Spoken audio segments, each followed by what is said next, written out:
बिस्मिल्लाहिर्रहमानिर्रहीम। मेरी गरीब बेकस खाला की रोशन कब्र।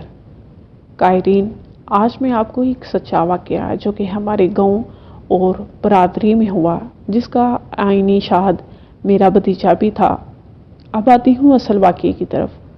हमारी एक खाला जो कि बहुत मस्कीन, गरीब, बेकस थी। सिर्फ एक ही बहन भाई थे। मेरे घर भी अक्सर आती रहती और दुआएं देती थी।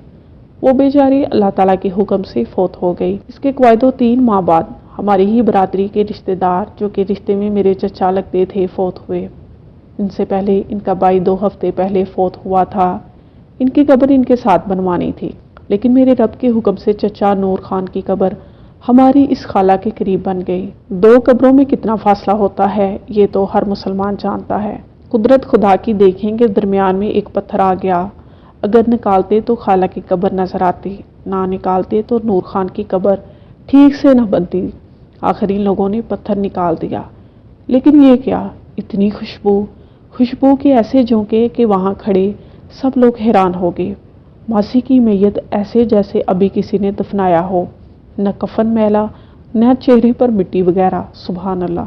ये सब अल्लाह ताला सिर्फ हम लोगों को दिखाने के लिए जाहिर फरमाते हैं कि मैं कैसे अपने मस्कीन बंदों पर करम फरमाता हूँ। वाकई ये राज बड़े बड़े वली अल्लाह से ना हल हुआ और ना होगा कि मेरा रब किस बात पर राजी है। बज़ाहिर मासी आम सी मुसलमान थी, मगर इस करीम को न जाने मासी की कौन सी आदत पसंद आ गई जो इसको इतना बड़ा मकाम अता फरमा दिया। कुदरत राज सिर्फ कुदरत ही जाने। इस करीम से हर वक्त डरते रहना चाहिए, न जाने कब वो बख्श दे। पाहवाला, महनामा अप्रैल 2018।